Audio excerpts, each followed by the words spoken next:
일상에 바쁜 여러분들을 대신해서 지식과 인사이트를 정리해드리는 매일 공부 매일 인사이트입니다. 오늘은 탤런트 코드라는 그 책에 대해서 한번 살펴보도록 하겠습니다. 탤런트 코드는 코드가 이제 뭐 암호 이런 뜻이잖아요. 재능에 대한 암호, 그러니까 재능에 관한 비밀. 그러니까 우리의 재능을 어떻게 이제 효과적으로 발현시킬 수 있을까? 또는 재능을 발전시킬 수 있을까? 물론 각 개인마다 어린 시절부터 여러 가지 대상에 대해서 훈련을 해오고 있잖아요. 그 속에서 자신만의 경험, 그 속에서의 깨달음, 이런 시행착오를 겪으면서 효과적인 재능의 발전 방법, 이런 것들을 느껴오고 있긴 하지만 그런 것에는 시행착오라는 시간이 많이 소요가 되죠. 그래서 탤런트 코드는 여러분들의 그런 그 시행착오에 대한 노고와 시간을 줄여줄 수 있는 그 유용한 책이 될 것 같아요. 그 중에서 몇 가지 사항들을 한번 살펴보도록 하겠습니다.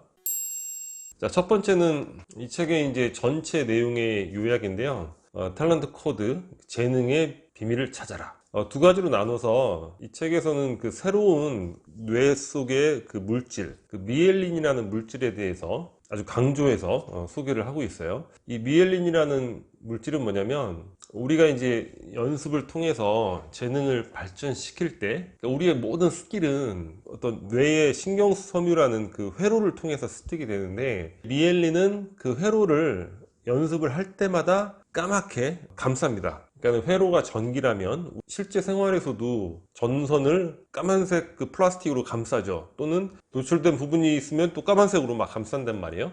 그거하고 거의 동일해요. 연습을 할 때마다 신경 섬유를 미엘린이라는 까만 층이 계속 한 번씩 두껍게 쌓아나가고 있는데, 우리의 재능이 발전하는 것은 바로 섬유 회로의 미엘린 층이 두꺼워지는 것, 이게 바로 재능의 발전이 뇌 속에서 감지되는 그런 모습이라는 거예요. 그러니까 두터워진 미엘린은 어떻게 되겠습니까? 그 안에 신경회로가 이제 외부 신경섬유와 절연이 되죠. 차단이 되는 거죠. 그러니까 아주 초고속으로 이게 이제 전달이 된다는 거예요. 그래서 어떤 특정한 패턴으로 우리의 연습이 뇌 속에 저장되고 그걸 미엘린이 감싸고, 우리의 훈련이 바로 미엘린층이다. 나름 이 부분은 유용한 지식은 될 수 있는데, 우리가 이걸 안다고 해서 특별히 연습에서 달라질 건 없을 것 같아요. 그러니까 이러한 그 구조다, 이런 부분들에 대해서 한번 참고 정도 해보시면 될 것 같아요. 그리고 탤런트 코드의 3대 요소 뭐냐면 연습, deep practice, 심화 연습이라고 하는데, 심화 연습이라고 하면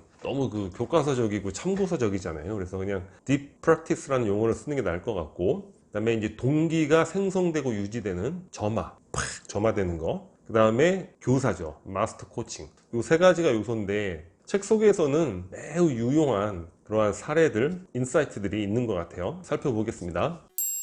첫 번째 부분은 브라질 축구. 우리 이제 브라질 하면 축구의 최강국이잖아요. 원래부터 브라질은 축구를 잘했어, 이렇게 생각을 하기 쉽죠. 근데 그게 아니라는 거예요.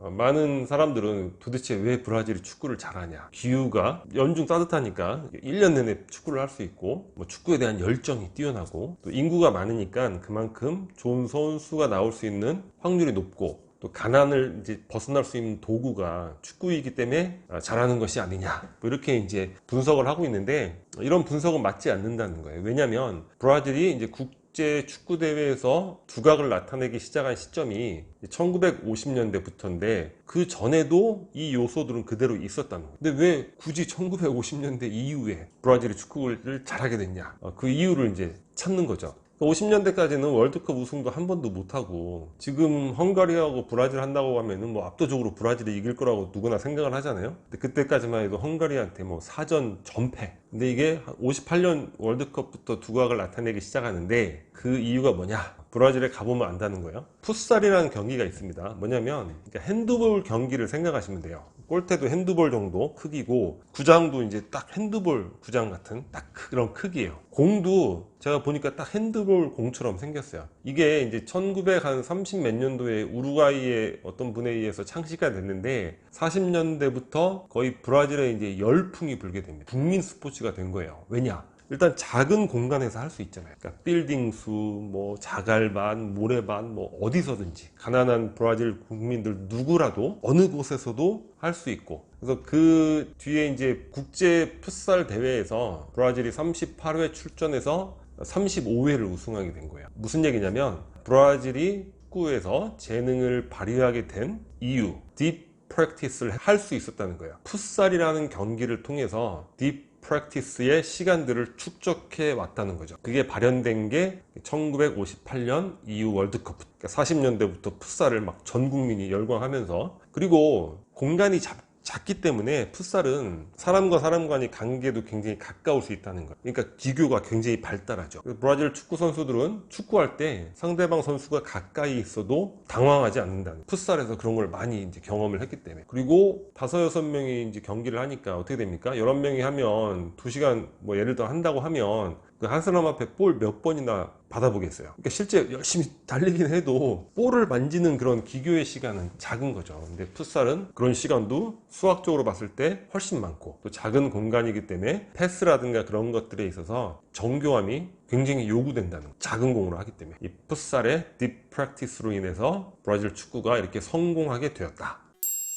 자, 그리고 이 이미지를 한번 보세요. 많은 사람들을 대상으로 A의 단어와 B의 단어를 각각 똑같은 시간 읽어보라고 하는 거죠. 그리고 나서 딱 이 부분을 가리고 기억나는 단어를 말해보세요. 그러면 A 부분은 제대로 단어가 다 정상적으로 써 있죠. B 부분은 단어가 밑에 이제 가려져 있습니다. B 부분에 나오는 단어를 3배 이상 더 잘 기억을 한다는 거예요. 이게 뭐냐면 A는 그냥 보는 거죠. 보는 건데 B는 이상하네? 몇 분의 1초의 아주 짧은 시간 이상하네? 한 번 더 볼 수 있다는 거죠. 바로 이 이상하네? 고민을 이제 실수라는 개념하고 이제 동일시 했을 때 딥 프랙티스의 역설이 발생하는데, 이 연습은 단순히 시간만 많이 갖는다고 해서 동일한 효과를 발휘하는 것은 아니다. 딥 프랙티스의 중요한 점은 뭐냐면 실수를 허용할수록 그 뇌에 이제 자극이 더 많이 되는 거죠. 그리고 정확히 목적에 맞는 노력을 기울이면 실수하면서 그 실수를 교정해 나가는, 정확하게 교정해 나가는 그러한 연습을 끈질기게 해야 된다는 거예요. 그러니까 단순히 많은 시간을 하는 게 아니에요. 여기에 그런 얘기도 나오는데, 똑같은 시간을 공부하고 A팀 또 B팀은 그 시간을 이제 시험을 많이 봐요. 그 똑같은 시간 안에 B팀이 훨씬 평가 점수가 훨씬 높게 나타납니다. 시험이라는 게 뭐죠? 자극이죠. 그거 틀렸네. 그거 틀렸네. 그거 틀린 거 기억나잖아요. 그런 식으로. 그래서 연습이라는 거는 속도를 늦추고 실수하면서 그 실수를 교정하는, 그러니까 의도적인 과정, 이런 것들을 통해서 더 많이 향상이 된다는 거예요. 뭐 수능이라든가 학업에서 굉장히 그 높은 성과를 낸 그런 경험자들의 수기 같은 걸 보면 항상 빠지지 않고 나오는 게 뭐냐면 오답 노트인 거야. 이 글을 보면서 그게 떠올랐습니다. 그 다음에 기억의 구조와 스위트 스팟이라는 개념도 나름 중요성을 갖고 있는 개념입니다. 자, 기억의 구조는 뭐냐면 사람들이 흔히 기억이 이제 녹음기 같은 거라고 이렇게 생각을 하는 경향이 있는데, 기억이라는 건 우리 뇌 속에 하나의 그 구조물이라는 거예요. 그리고 그 구조물은 크기가 어마어마하게 커질 수 있다는 거예요. 무한대에 가깝게. 그런 골조라는 거예요. 기초공사. 난관을 부딪힐 때마다 극복하면서 더 많은 자극을 생성할수록 골조는 점점 커지죠. 그죠? 골조가 커질수록 학습 속도는 한층 더 빨라진다. 제가 지금 유튜브 책 리뷰 방송을 하고 있잖아요. 얼마 안 된 것 같은데 그 사이에서도 책을 읽는 속도, 책을 이해하는 속도, 읽는 속도가 더 빨라지고 있다는 것을 느껴요. 그러니까 우리가 모든 것들을, 공부도 그렇고 모든 것들을 똑같은 시간을 투자한다고 해서 같은 건 아니죠. 뭐 물리학자가 물리책을 보는 시간과 제가 물리책을 보는 시간이 똑같다고 해서 그 성과가 같겠습니까? 물리학자가 갖는 물리학에 대한 골조는 저하고는 비교할 수 없는 거의 뭐 무한대가 되겠죠. 저는 물리학을 잘 모르니까. 그런 거예요. 여러분들이 시간을 투자하는 거는 그 자체로 학습의 효과를 얻겠다, 그런 부분도 있겠지만 그 골조 기반이 안 돼 있는 경우 있죠. 여러분들이 기초가 잘 안 받쳐져 있는 경우, 기초를 쌓는 시간이 필요하다는 그런 개념들, 초기에 어떤 시간 투자를 어느 정도 했을 때 거기에 대한 효과가 나타나지 않을 때 실망하거나 매우 어떻게 보면 무지한 거죠. 그죠? 아직 골조도 제대로 공간을 만들어 놓지 않았는데 거기서 뭐 어떤 성과를 기대한다는 건 어찌 보면 어리석은 것이 될 수 있어요. 이런 부분들 여러분들이 잘 개념 이해를 하시고 적용을 하셔야죠. 그리고 여러분들이 대상에 대해서 노력을 할 때 스위트 스팟을 선택을 하라는 거예요. 이게 무슨 얘기냐면 이게 계단식인데 한 계단 한 계단 올라가는 거 아니에요? 이렇게 촥촥촥. 근데 목표를 쪼개다 설정하면 안 되겠죠. 그게 어떻게 한 번에 되겠습니까? 그래서 가장 목표와 내 실력 간의 간격이 가장 얇은 부분, 그런 부분이 어딘가를 선택을 해서 그 부분에 맞게 노력을 해야 된다는 거예요. 영국의 소설가 브론테 자매에 대한 이야기가 나와요. 제인 에어, 폭풍의 언덕. 꼭 읽어보세요. 안 읽어보셨으면. 특히 제인 에어 같은 경우에는 고아로 태어나서 이런 고난 속에서 성공 스토리의 어떤 플롯을 갖고 있는 소설인데 굉장히 재밌고 유용하죠. 여러분들 특히 10대 이럴 때 읽어보면 너무 좋을 것 같아요. 브론테 자매는 이제 영문학사에서 굉장히 중요한 위치를 차지하고 있는데, 예전에는 브론테 자매 하면 뭐 문학적 천재다 이렇게 알려진 거죠. 1857년에 엘리자베스 가스캐리슨 샬럿 브론테의 생애에서는 어린 시절에 풍 같은 저작들을 남기고 너무 천재라서 막 정신착란에 빠지고 초자연적 재능을 갖고 있고 이렇게 서술이 돼 있어요. 많은 사람들이 그냥 그 텍스트를 인용하고, 이거 어떻게 됩니까? 잘못된 지식이 계속 유통이 되는 거죠. 94년 비교적 최근이죠. 줄리엣 바커가 아주 파고 판 거예요. 브론테 자매에 대해서. 초기 저작들 보니까 이건 뭐 너무 미숙하고 막 맞춤법도 틀리고, 이건 무슨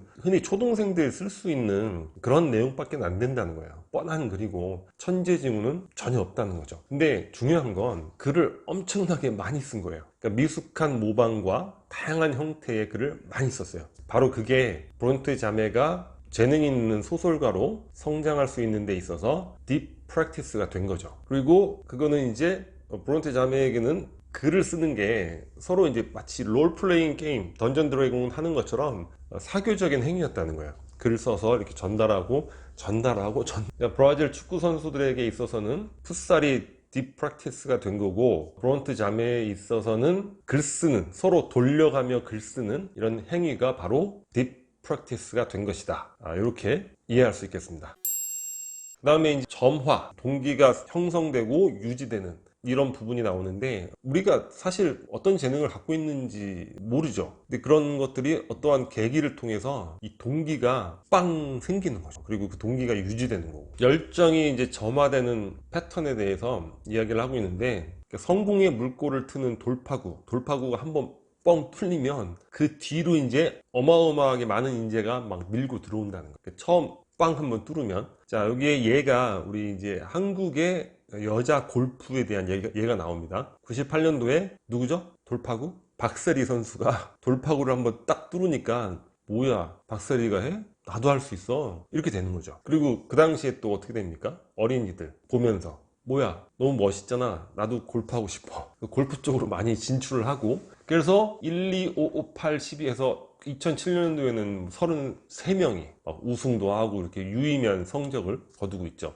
러시아도 마찬가지로 테니스가 98년도에 100위권 안에 3명이 들어간 이후에 그 뒤로 이제 많은 또 인재들이 정신없이 밀고 올라온다는 거예요. 이런 식으로 이제 열정이 점화되는 패턴이 있다는 거죠. 예를 들 수 있는 건 많이 있는데, 베네수엘라의 클래식 음악가 집단, 베네수엘라 같은 경우에는 이제 저소득층 청소년들을 위한 무료 음악 교육, 엘 시스테마라는 그런 시스템이 있잖아요. 클래식 음악가들이 계속 배출되고 있고, 중국의 어떤 소설가가 또 많이 배출이 되나 봐요. 그런 예가 나옵니다. 이게 나오지 않은 예 중에 한국의 양궁, 우리나라 양궁도 그렇죠. 제가 기억하기로는 84년 아마 LA 올림픽 때였던 것 같은데, 김진호 선수라고 있어요. 양궁에서 딱 메달을, 그 뒤부터 그냥 여자 양궁이 그냥 남자 양궁까지 막 밀고 들어오는 거죠. 그리고 1952년에 베니스터라는 선수가 1.6km를 4분 안에 돌파를 해요. 근데 그 전까지만 해도 어땠냐면, 1.6km를 4분 안에 돌파하는 거는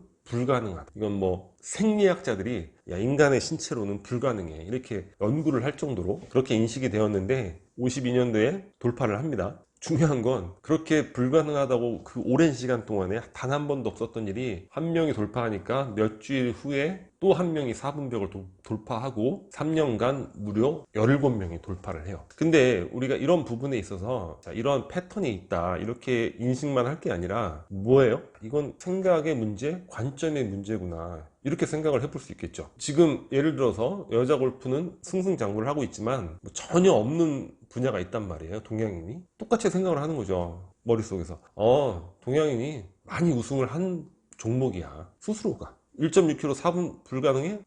이제까지 많은 사람이 돌파한 거야. 이렇게 스스로 나름 뭐 세뇌 같은 거 이렇게 하면서 자신감을 갖고 자기가 먼저 첫 번째 돌파구를 뚫는 그런 사람이 될 수 있겠죠. 그런 부분에 대해서 우리가 생각해 볼 부분이 많이 있는 것 같아요. 이 부분은 참고로 우리가 좀 알고 있어야 될 것 같아 가지고, 코칭에 관련된 부분에 나오는 내용인데, 우리가 이제 자녀들 아니면 또 우리 제자들 칭찬을 하잖아요. 칭찬을 할 때 지능에 대해서 칭찬하지 말고 너 천재 같아, 뭐 똑똑한 걸 듣기 좋으라고 이런 얘기 많이 하잖아요. 이렇게 하지 말고 노력에 대해서 칭찬을 하라는 거야. 애썼구나, 넌 정말 성실하구나, 많이 노력했구나, 이렇게. 왜냐면 시험을 봤는데 그 다음에 이제 첫 번째 이제 시험을 보고 지능에 칭찬한 그룹, 노력에 대한 칭찬한 그룹이 있는 거예요. 근데 그 다음 시험에 어려운 시험하고 쉬운 시험 골라라 하면은 노력 집단은 90%가 어려운 시험을 고릅니다. 노력해서 그걸 또 돌파해 나가려고 하는 거예요. 근데 지능을 칭찬한 집단은 거의 대부분이 쉬운 시험, 내가 똑똑하다는데 내가 이게 탈로 나면 어떡하지, 점수가 낮으면 어떡하지, 이렇게 되는 거예요. 그리고 동일하게 어려운 시험을 주었을 때 둘 다 못 보는 건 마찬가지예요. 근데 노력을 칭찬한 집단은 그래도 거기서 답을 찾으려고 막 열심히 시도를 한다는 거예요. 근데 이 지능을 칭찬한 그룹은 내 지능이 좋은 게 아니었구나, 실망을 한다는 거예요. 그래서 우리가 이제 앞으로 뭐 자녀나 제자들을 대할 때 지능이 아니라 노력을 칭찬해야 될 것 같아요. 자, 마지막으로 사랑이 특별함을 만든다, 이런 부분인데, 세계적 수준의 예술가, 스포츠 선수를 조사를 한 거예요. 이 사람들의 첫 번째 선생님은 어땠나? 처음에는 대부분이 평범한 선생님한테 배우기를 시작했다는 거예요. 그리고 그 선생님에 대한 묘사가 다 이렇습니다. 아이들과 잘 지내고요, 매우 친절하고 다정한 분이셨어요. 어린이를 좋아하고 아이들을 좋아하고 자상하고 인내심이 무한한 분. 막 어린애 막 혼내고 이런 게 아니라 인내심이 무한하고 심하게 밀어붙이지 않았다. 그리고 레슨을 받으러 가는 건 몹시 신나는 일이었어요. 그러니까 뭔가 흥미를 전달해 주는 거죠. 실력 자체가 중요한 게 아니니까, 처음 어린 시절에는. 그러면서 이제 실력이 늘어나면서 단계별로 선생님은 계속 바뀌는 거니까. 근데 첫 번째 선생님은 사랑을 갖추고 있는 그런 분, 그리고 흥미를 유발해 줄 수 있는 그런 친절하고 다정한 분, 그런 분들이 아이들의 재능을 발견하고 발전시키는 데 있어서 더 좋은 측면이 있다, 이렇게 얘기를 하고 있습니다. 마스터 코칭에 대해서는